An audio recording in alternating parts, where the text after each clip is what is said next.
Shri Sachchidananda Samata Sadhguru Sainath Maharaj key జై. శ్రీ సాయినాథాయ నమః. శ్రీ సాయి సచ్చరిత 43వ అధ్యాయం. శ్రీ గణేశాయ నమః. శ్రీ సరస్వత్యై నమః. శ్రీ గురుభ్యో నమః. శ్రీ కులదేవతాయే నమః. శ్రీ సీతారామచంద్రాభ్యాం నమః. శ్రీ సద్గురు సాయినాథాయ నమః. గతాధ్యాయంలో సత్పురుషులైన సాయి సమర్థుని నిర్వాణ వర్ణన జరిగింది. ఇప్పుడు అసంపూర్తిగా పోయిన మిగతా విషయాలన్నీ ఇక్కడ పూర్తి చేస్తాను. సాయి యందు అద్భుతమైన ప్రేమ ఉండాలి. దానిని వారే ఉత్పన్నం చేయగల సమర్థులు.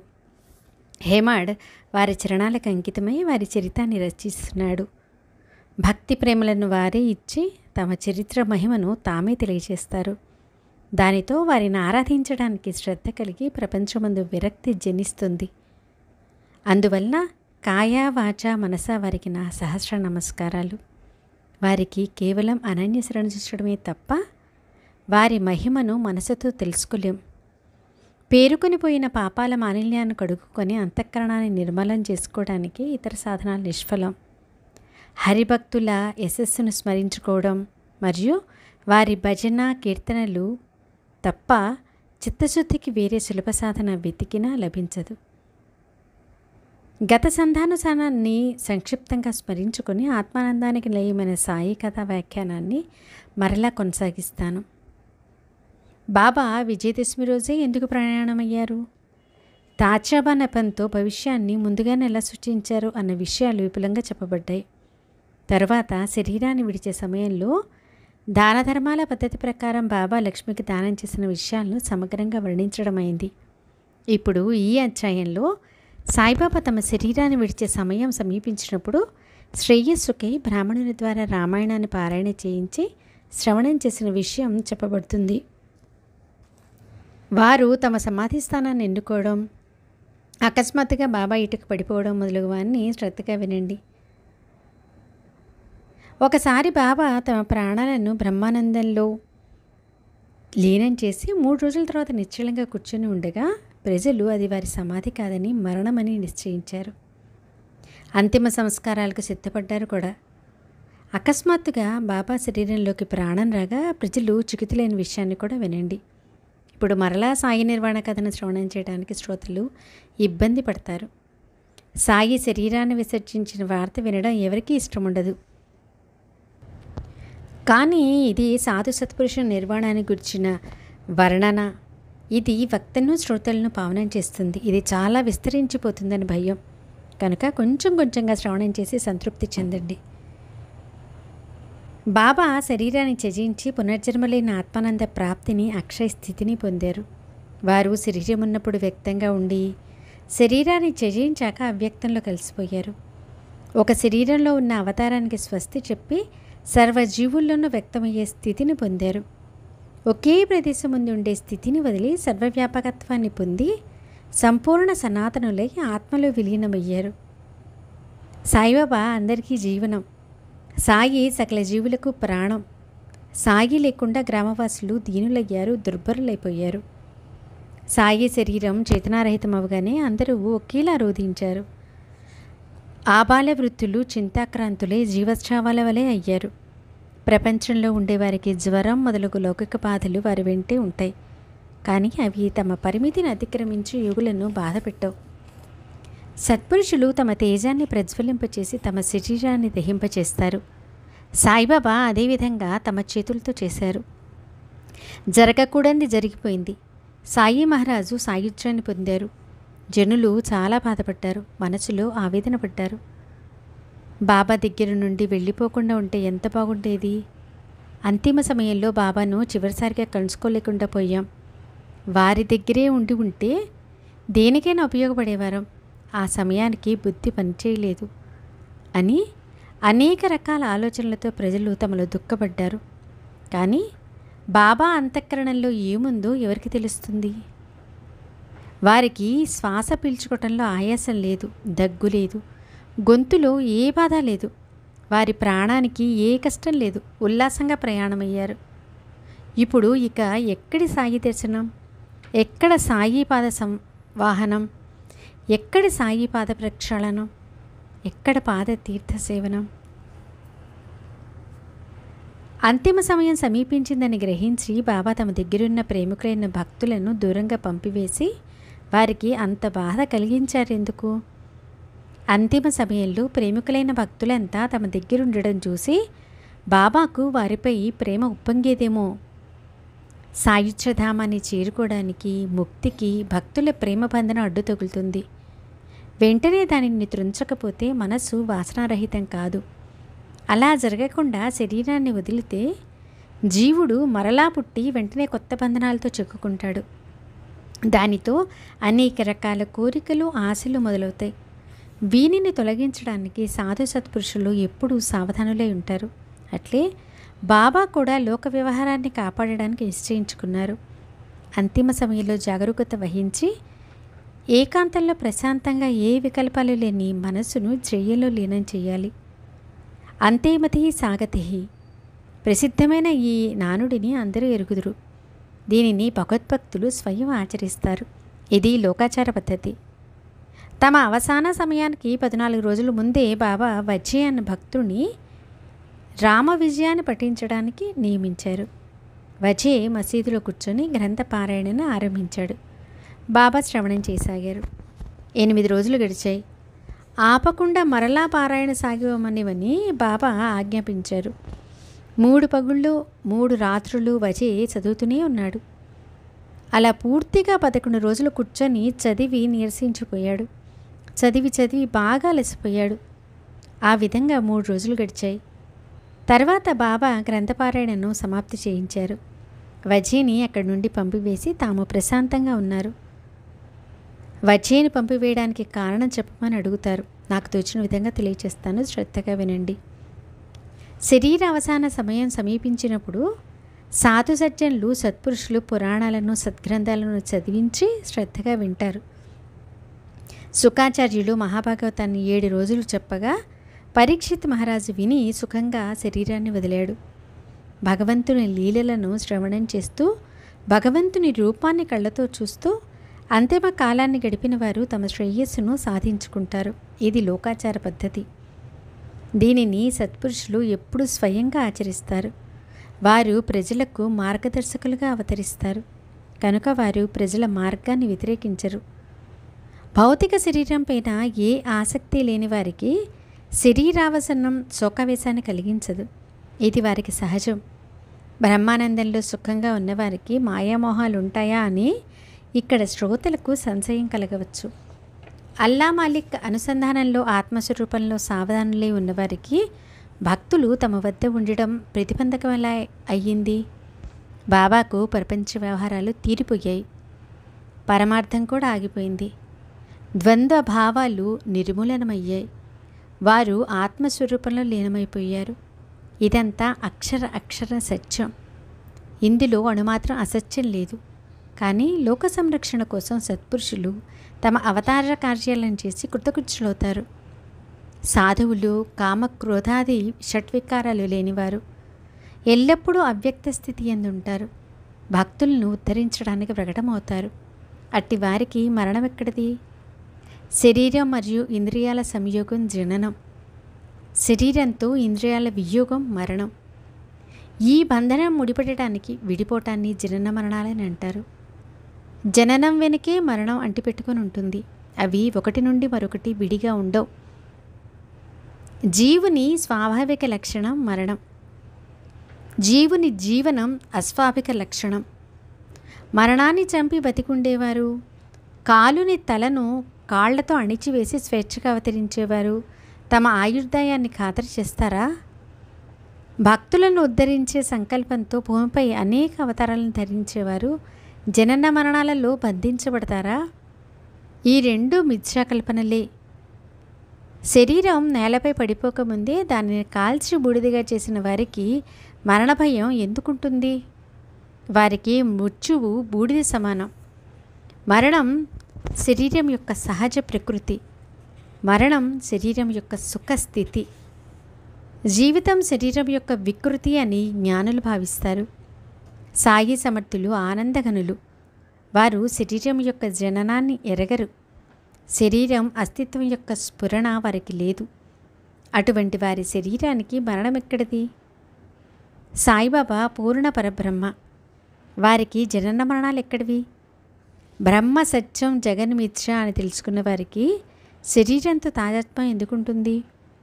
ప్రాణధారణ, ప్రాణ విసర్జన, అదృశ్య పరిభ్రమణ వగైరాలు వారి స్వచ్ఛంద యోగ క్రీడలు భక్తులను ఉద్ధరించడానికే. సూర్యునికి గ్రహణం పట్టిందని, సూర్యుడు పూర్తిగా అదృశ్యమయ్యాడని అంటాం. ఇది కేవలం దృష్టి దోషగుణం. సత్పురుషుల మరణం కూడా అటువంటిదే.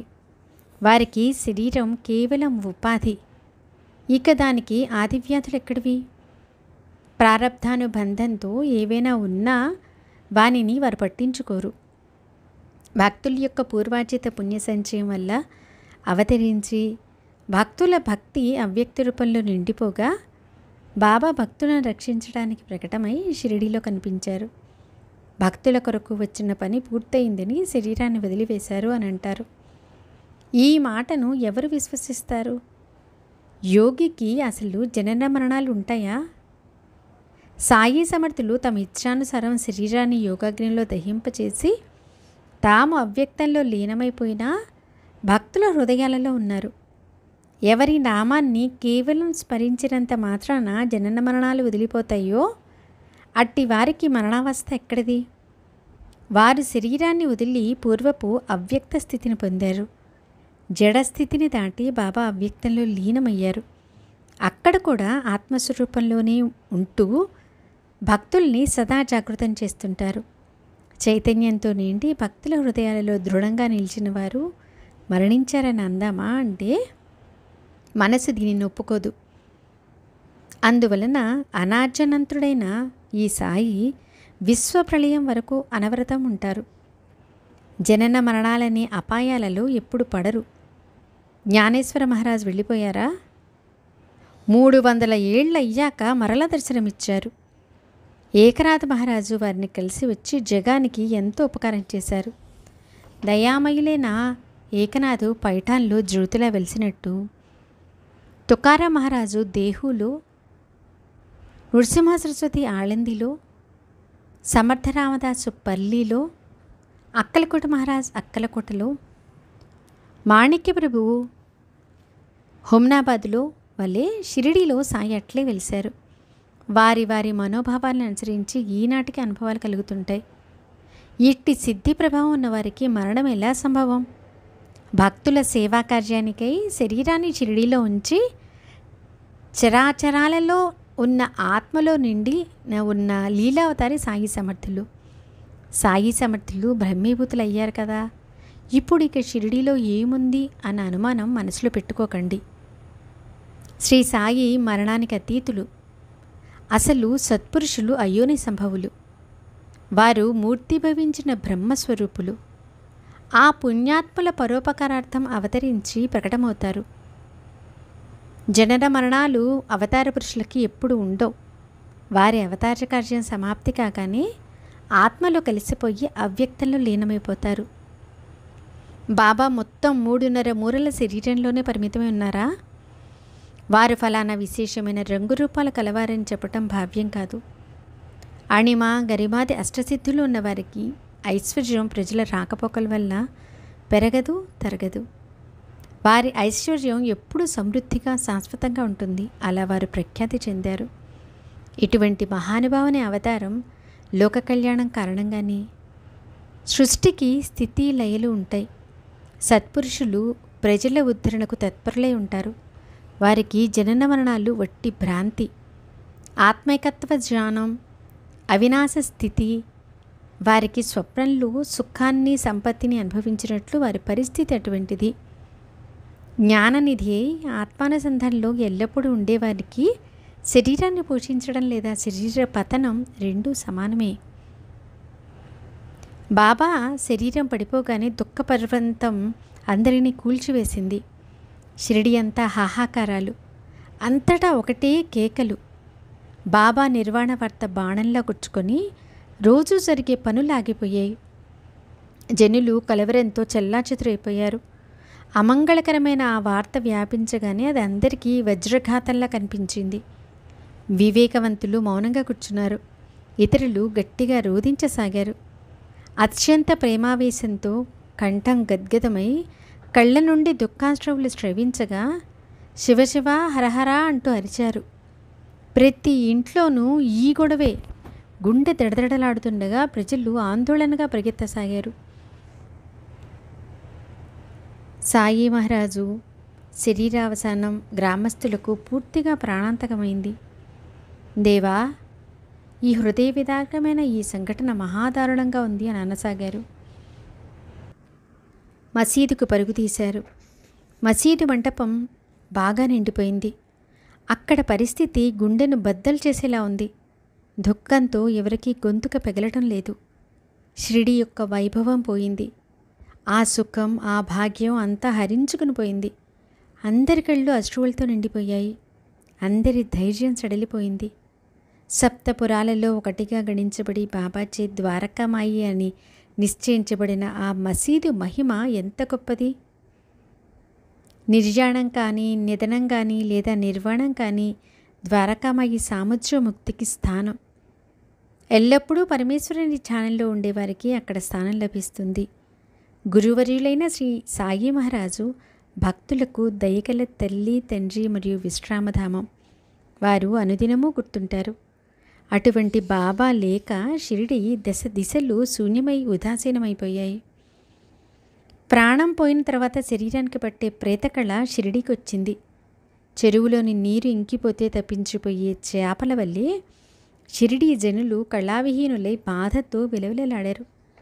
అప్పుడు మసీదు పరిసర ప్రాంతమంతా కమలాలు లేని సరోవరంలా, సంతానం లేని శూన్య గృహంలా, దీపం లేని మందిరంలా, యజమాని లేని ఇల్లులా, రాజు లేని నగరంలా, ద్రవ్యం లేని భూషాణంలా, బాబా లేని షిరిడి అరణ్యంలా అయిపోయింది. బాబా ప్రేమ పసిబిడ్డకు తల్లి వంటిది. చాతక పక్షికి మేఘోదకం వంటిది. షిరిడీ ప్రజలకు మరియు భక్తులందరికీ కూడా అటువంటిదే వారి ప్రేమ. బాబా లేక షిరిడి హీనంగా, దీనంగా, కళావిహీనంగా మృతప్రాయమైంది. నీరు లేని చేపల వల్లే బాబా లేక జనులు తప్పించిపోయారు. భర్త విడిచిన భార్య వలె, తల్లికి దూరమైన పాలు త్రాగే పసిబిడ్డ వలె, ఆవు నుండి విడిపోయిన దూడవలే అయ్యింది అక్కడ పెద్దవారి చిన్నవారి పరిస్థితి. ఆ దుఃఖావస్థను భరించలేక షిరిడీ జనులు అస్తవ్యస్తంగా నలుదిక్కులకు పరిగెత్తారు. సాయి కారణంగానే షిరిడి పవిత్ర పుణ్యక్షేత్రమైంది. సాయి వలననే షిరిడీకి ఒక చరిత్ర. సాయియే అందరికీ ఆశ్రయస్థానం. అందువలన కొందరు ఏడవసాగారు, మరికొందరు నేలపైన పొర్లసాగారు, కొందరు తెలివి తప్పి పడిపోయారు. ప్రజలు అలా దుఃఖితులయ్యారు. వారి కళ్ళ నుండి దుఃఖాశ్రువులు స్రవించసాగాయి. స్త్రీలు, పురుషులు అన్నపానాలు మాని అత్యంత దుఃఖంతో దీనవదులయ్యారు. బాబా యొక్క ఆ పరిస్థితిని చూసి గ్రామంలో ఆబాల వృద్ధులు, భక్తులు అందరూ చాలా బాధపడ్డారు. ప్రతిరోజు రసభరితమైన మధుర కథలను వింటూ అమితానందాన్ని అనుభవిస్తూ ఉండే చోటు, భక్తులు ప్రవేశించడానికి వీలు లేకుండా నిండుగా ఉండే మసీదు అప్పుడు కళావిహీనమై కనిపించసాగింది. షిరిడి నిత్యశ్రీ నిత్యమంగళంగా ఉండడానికి మూల కారణం బాబాయే. అందువల్ల గ్రామస్తులు దుఃఖించసాగారు. ఆనందానికి మూలమై ఆనంద విగ్రహమైన సాయి, మీరు భక్తులను ఉద్ధరించడానికి శరీరాన్ని ధరించి ఆ కార్యం సాధించగానే షిరిడి గ్రామంలో విదేహ ముక్తిని పొందారు. మీరు ఎప్పుడూ దయ్యతో అలసట లేకుండా బుద్ధిభ్రంశమైన మాకు అహర్నిశలు హితోపదేశం చేసేవారు. బోర్లించిన కుండపైన పోసిన నీరు వలె ఆ ఉపదేశాల పైపైనే కొట్టుకుని పోయాయి. కానీ ఒక్క బొట్టు అయినా మా వంట పట్టలేదు. మీరు ఎవరినైనా ఊరికే దూషించినా నాకు వెంటనే బాధ కలుగుతుంది అని మీరు పదే పదే చెప్పినా మేము వినలేదు. అటువంటి అపరాధాలను ఎన్నో చేశాం. మీ హితోపదేశాలని వినక ఆజ్ఞాభంగం చేసిన పాపానికి ఈ విధంగా శిక్ష విధించారా బాబా? మా పాపాలన్నింటినీ ఈ విధంగా తూచారా? ఇప్పుడు పశ్చాత్తాపపడితే ఏం ప్రయోజనం? అనుభవించవలసిన వాణిని అనుభవించక తప్పదు కదా. బాబా, మాపై విసుగు పుట్టి మా కనుమరుగై తెర వెనుక వెళ్ళిపోయారా? అకస్మాత్తుగా మాపై కాలుడు ఎంత గట్టి దెబ్బ కొట్టాడు. మీ కంఠం ఎండుకుని పోయేలా మాకు నచ్చ చెప్పినా వినిపించుకొని మా ఉదాసీనతను గని మీకు మాపై విసుగు జనించినట్లుంది. అందువలన మాపై అలిగి పూర్వపు ప్రేమనంతా మర్చిపోయారా? లేదా మా తోటి రుణానుబంధం ఇవాళ్టితోటి తీరిపోయిందా? మీ వాత్సల్యపు స్తన్యధార ఎండిపోయిందా? మీరు ఇంత త్వరగా వెళ్ళిపోతారని ముందుగా తెలిసి ఉంటే ఎంతో బాగుండేది. జనులు ముందుగానే జాగ్రత్త పడేవారు. మేమంతా సోమరిగా ఉండి నిశ్చింతగా నిద్రపోయాం. చివరకు మోసపోయాం. ఉన్నా లేనట్లే అయిపోయాం. మేము గురుద్రోహులమయ్యాం. ఆ సమయంలో ఏం చెయ్యలేదు. ప్రశాంతంగా కూర్చోగలిగినా బాగుండేది. అది కూడా మా వల్ల సాధ్యం కాలేదు. ఎంతెంతో దూరం నుండి షిరిడీకి వచ్చి అక్కడ పిచ్చాపాటి కబుర్లు చెప్పుకుంటూ కూర్చుంటాం. తీర్థక్షేత్రానికి వచ్చామన్న మాటనంతా మర్చిపోయి అక్కడ కూడా యథేచ్ఛగా ప్రవర్తిస్తుంటాం. భక్తులు అనేక రకాలుగా ఉంటారు. జ్ఞానులు, అభిమానులు, భావార్థులు, తార్కికులు. బాబా వారందరినీ ఆత్మస్వరూపుల వలె చూసేవారు. ఎక్కువ తక్కువ అన్న భేదభావం వారు ఎరగరు. వారి దృష్టిలో జగత్తంతా భగవంతుడే తప్ప ఇతర వస్తువు లేదు. ఆ జ్ఞాన దృష్టి వలన తమను వేరుగా తలుచుకునేవారు కాదు. భక్తుడు స్వయం ఈశ్వరుడు. అట్లే గురువు కూడా వేరు కారు. గురు శిష్యులు ఉభయులు తమ ఆత్మస్వరూపాన్ని విస్మరించడం వల్ల వారిలో ఈ భేదభావం. వాస్తవానికి మనం ఈశ్వరులమే. కానీ పరమార్థ స్వరూపం యొక్క విస్మరణయే భేదభావానికి ముఖ్య లక్షణం. ఇదే మరి అధఃపతనం. భిక్ష కోసం ఇంటింటికి వెళ్ళినట్లు సార్వభౌమునికి స్వప్నం వచ్చింది. కానీ మేలుకున్న తర్వాత తన పూర్వస్థితిని తెలుసుకున్నాడు. జాగ్రత్తావస్థలో పనులలో ప్రవృత్తులయ్యుండి స్వప్నావస్థల్లో పనుల నుండి విరమించడం. నిజమైన జాగృతి ఆత్మానుభూతి అంటే సంపూర్ణ అద్వైతంలో లీనమైపోవడం. సాయిబాబాకు తమను ఆశ్రయించిన జ్ఞానులు అజ్ఞానులు అందరి యందు అత్యంత ప్రేమ. భక్తులను ఆప్తులనుగా తమ ప్రాణం కంటే మిన్నగా ఏ భేదభావం లేకుండా చూసేవారు. వారు మానవ రూపంలో దేవుడే అని అనుభవపూర్వకంగా తెలుసుకున్నాం. అయినా వారి వాత్సల్యం భక్తులను వివసులను చేసింది. వారు ఒకరికి ధన సంపత్తినిచ్చారు, మరొకరికి సంసార సుఖాన్ని, సంతానాన్ని ఇచ్చారు. దానితో ప్రజలు సంసార మోహంలో పడి జ్ఞానప్రాప్తికి దూరమయ్యారు. బాబా ఎవరితోనైనా ఒకసారి చనువుగా నవ్వితే తమ యందే బాబాకి ఎక్కువ ప్రేమయని ఇతరులపైన లేదని తలిచి గర్వపడేవారు. బాబా ఎవరినైనా కోప్పడితే బాబాకు వారిపై మక్కువ లేదు, మాపైన వారికి చాలా గౌరవం, ఇతరులను అలా గౌరవించరు అని అనుకునేవారు. బాబాకు అటువంటి భావం కలలో కూడా లేకపోయినా మనం ఆ విధంగా తలుచుకొని మన కర్తవ్యాన్ని మరిచిపోయి వృధాగా పరమార్థాన్ని పోగొట్టుకున్నాం. మన భాగ్యం కొద్దీ సాక్షాత్తు పరబ్రహ్మ సగుణ స్వరూపంలోనే పక్కనే ఉండగా వాస్తవమైన కార్యాన్ని మరిచి వినోదాల కోసం మనసు పడ్డాం. వెళ్ళి బాబా దర్శనం చేసుకొని పూలు పళ్ళు అవి సమర్పించి వారు దక్షిణ అడగానే బెదిరిపోయి ఇక అక్కడ ఉండేవారం కాము. మాకు హితోపదేశాలను చేస్తుండగా మా అల్పబుద్ధిని గని మనసు బాధపడి బాబా తమ ధామానికి వెళ్ళిపోయినట్లుంది. ఇప్పుడు ఇక ఆత్మానందాన్ని కలిగించే వారి రూపాన్ని మరలా ఈ కళ్ళు ఎలా చూడగలవు? జన్మ జన్మాలకు లభించకుండా అదృశ్యమైన ఆ ఆనందమూర్తిని పోగొట్టుకున్నాం. ఎంత దారుణకరమ! మనకి చేరువుగా ఉన్న సాయి సఖులు అంతరించారు. అటువంటి స్వార్థం లేని వారు, దయార్థ హృదయులు ఇప్పుడు మనకి పరులయ్యారు. ఎవరైనా సరే మోసగించడం మంచిది కాదు, దానివల్ల నాకు దుఃఖం కలుగుతుంది అన్న బాబా వచనాలను పాటించక ఇష్టం వచ్చినట్టు పోట్లాడుకున్నాం. ప్రజలు భక్తులు బాబాని బాధపెట్టగా మనం వారిని కోల్పోయాం. సాయినాథుని ఉపదేశాలను తలుచుకుంటూ ఇప్పుడు పశ్చాత్తాపడుతున్నాం. 8 సంవత్సరాల బాలునిగా నేను మరలా జనులలో ప్రకటమవుతానని సాయి మహారాజ్ భక్తులతో చెప్పారు. ఇవి సత్పురుషుల వచనాలు, ఇవి వ్యర్థమని ఎవరు భావించరాదు. విష్ణుమూర్తి కృష్ణావతారంలో ఇలాగే చేశారు. 8 ఏళ్ల వయసులో తేజస్సుతో అందమైన కృష్ణమూర్తి చతుర్భుజాలతో చేతులతో ఆయుధాలను ధరించి బందీఖానాలోని దేవకీదేవి ఎదుట ప్రకటమయ్యారు. అయితే అక్కడ భూభారాన్ని హరించడానికి, ఇక్కడ దీన భక్తోద్ధరణ కొరకు. ఇందులో ఇక సందేహం ఎందుకు? సత్పురుషుల లీలలు ఊహకందనివి. ఇది ఒక జన్మబంధమా? 72 జన్మల రుణానుబంధం. బాబాకు భక్తులకు ఉన్న అపూర్వ సంబంధం. ఈ విషయాన్ని బాబా ఏదో సందర్భంలో చెప్పారు. ఇటువంటి ప్రేమాపాసంతో బంధించి సాయి మహారాజు ఏదో ప్రయాణానికి వెళ్ళినట్లు అనిపించినా మరలా వస్తారని భక్తులకు పూర్తి విశ్వాసం. బాబా అనేక మందికి సాక్షాత్కారాన్ని, ఎంతోమందికి దృష్టాంతాలను కలిగించారు. ఎందరికో ఎన్నో చమత్కారాలను రహస్యంగా చూపించారు. భక్తిభావం లేని వారికి వారు గుప్తంగా ఉంటారు. భక్తులకు, భావికులకు స్పష్టంగా కనిపిస్తారు.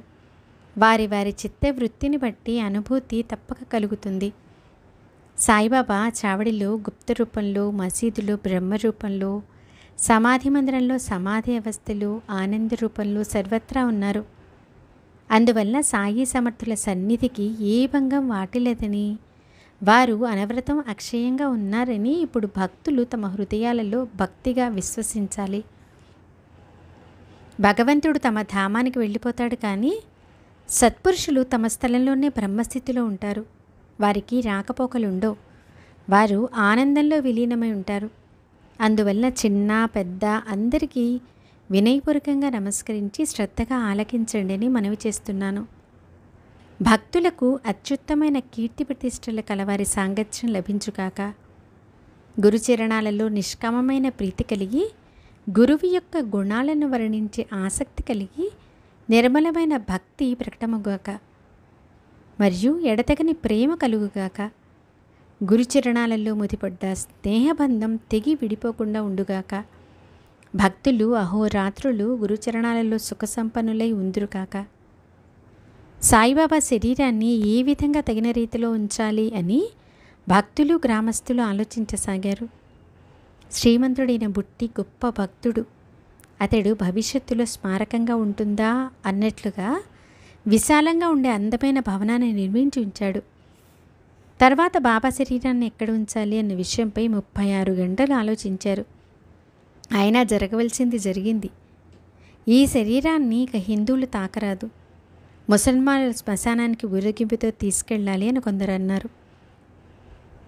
ఆరు బయట ఖాళీ స్థలంలో ఉంచి అక్కడ అందమైన దర్గాను కట్టించి అందులో ఉంచాలి అని మరికొందరు అన్నారు. కుశాల్ చంద్ మరి అమీర్ చక్కర్ ఉద్దేశం కూడా అదే. కానీ ఈ శరీరాన్ని భవనంలో ఉంచండి అని బాబా చెప్పారు. రామచంద్ర పాటిల్ కార్యదక్షిణ కలవాడు. గట్టి నిర్ణయం తీసుకోగల ఒక గ్రామాధికారి కూడా. పైగా బాబా సేవకుడు.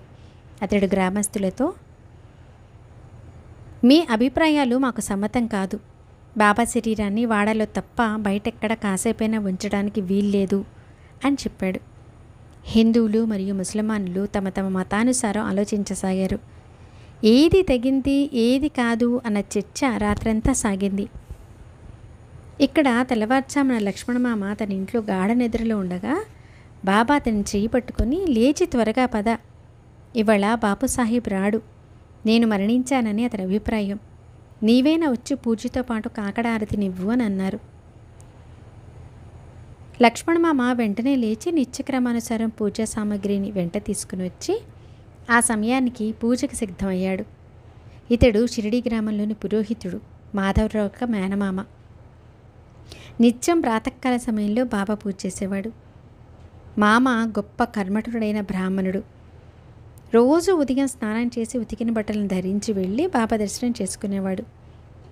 బాబాకు పాద ప్రక్షాళన చేసి గంధాక్షతలను అద్ది తులసి దళాలతో, పత్రి పుష్పాలతో, ధూపదీప నైవేద్యాలతో పూజించి నీరాజనమిచ్చి దక్షిణ ఇచ్చేవాడు. తర్వాత ప్రార్థనాపూర్వకంగా సాష్టాంగ నమస్కారం చేసి బాబా ఆశీస్సులను తీసుకొని అందరికీ గంధం బొట్టు పెట్టి ప్రసాదాన్ని ఇచ్చి వెళ్ళేవాడు. ఆ తర్వాత విఘ్నేశ్వరుని, శని దేవుని, పరమేశ్వరిని, అంజనీనందుడైన మారుతిని పూజ చేసేవాడు. ఈ విధంగా లక్ష్మణమామ గ్రామదేవతలందరినీ నిత్యం పూజించేవాడు. అట్లే భక్తిగా బాబా శరీరానికి సుక్కలోపచారాలతో పూజ చేశాడు. మామ అసలే చాలా నిష్ఠాపరుడు. పైగా సాక్షాత్తు బాబా దృష్టాంతం. కాకడహారతి పళ్ళెమును చేత్తో పట్టుకుని వచ్చి సాష్టాంగ ప్రణామం చేశాడు. బాబా ముఖంపైని వస్త్రాన్ని తొలగించి ప్రేమగా అవలోకించి యథావిధిగా శుద్ధాచరణతో వారి కరచరణాలను ప్రక్షాళన చేశాడు. మౌలవి మొదలగు మహమ్మదీయులు బాబాను తాకనివ్వక అడ్డుపెట్టినా మామ వారిని లెక్క చేయకుండా బాబాకు గంధం రాసి పూజనంతా చేశాడు. ఆ శరీరాన్ని శవం అనన్నా అది సాయి సమర్థులది, తన ఆరాధ్య దైవానిది. అది హిందువుదా మహమ్మదీనదా అన్న ఆలోచన మామకు కలల్లో కూడా రాలేదు. సజీవంగా ఉండగా బాబా పూజ్య శరీరానికి ఎంత ఘనంగా పూజ జరిగేది. ఇప్పుడు ఆ శరీరానికి ఆ ఔపచారిక పూజ, ఆ వైభవం లేదు. వారిని ఆ పరిస్థితిలో చూసి అసలే దుఃఖంతో బాధపడుతున్న మామ వారి పునర్దర్శనం దుర్లభమని వారి చివరి పూజకే ఇచ్చాడు. అతని కళ్ళు అశ్రువులతో నిండిపోయాయి. బాబా స్థితిని చూడలేకపోయాడు. కాళ్ళు చేతులు వణకసాగాయి. మనసు బాధతో మూగపోయింది. మూసుకొని ఉన్న సాయిబాబా చేతిని తెరిచి అందులో తాంబూలాన్ని దక్షిణను ఉంచి వారి శరీరాన్ని మునుపటి వలనే కప్పి మామ బయలుదేరి వెళ్ళిపోయాడు. తర్వాత మధ్యాహ్నహారతిని మసీదులో ప్రతిరోజు జరిగేలా బాబాసాహెబ్ జోగ్ ఇతరులతో కలిసి చేశాడు. అత్యంత ప్రశస్తమైన స్థలంలో బాబా శరీరానికి ఏ విధంగా సంస్కారం జరిగింది అన్న మిగతా వృత్తాంతాన్ని తర్వాత అధ్యాయంలో చెప్పబడుతుంది. బాబాకు అత్యంత ప్రీతిపాత్రమైనది అనేక సంవత్సరాల నుండి వారి వద్ద ఉన్న ఇటుక విరిగిపోగా వారు దాన్ని అశుభంగా భావించడం, తమ అంతిమ సమయాన్ని సూచించడం జరిగింది. ఇప్పుడు జరిగినట్లుగా 32 సంవత్సరాల క్రితం బాబా తమ ప్రాణాలను బ్రహ్మాండంలో లీనం చేసినప్పుడు జరిగి ఉంటే వారి శరీరానికి ఎటువంటి కఠిన పరిస్థితి ఏర్పడి ఉండేది? భక్త మహల్సాపతి ఏ విధంగా అహోరాత్రులు బాబాను రక్షించాడు? అందరూ బాబాపైని ఆశ వదులుకోగా వారు ఎలా అకస్మాత్తుగా లేచారు? జీవితాంతం బ్రహ్మచర్యాన్ని ఆచరించిన యోగాచార్యులు, జ్ఞానులలో జ్ఞానవర్యులైన సాయి యొక్క ఐశ్వర్యాన్ని ఎలా వర్ణించను? ఇంతటి మహిమగల సాయికి సద్భావంతో ప్రణామం చేద్దాం. దీనుడైన హేమాడ్ వారిని శరణు అనన్య శరణు వేడుచున్నాడు. స్వస్తి శ్రీ సంత సజ్జన ప్రేరితము భక్త హేమాడ్ పంతి విరచితము అయిన శ్రీ సాయి సమర్థ సచ్చరిత్రంలో శ్రీ సాయినాథ నిర్వాణమను 43వ అధ్యాయం సంపూర్ణం. శ్రీ సద్గురు సాయినాథార్పణమస్తు. శుభం భవతు. సచ్చిదానంద సమర్థ సద్గురు సాయినాథ్ మహారాజ్ కీ జై.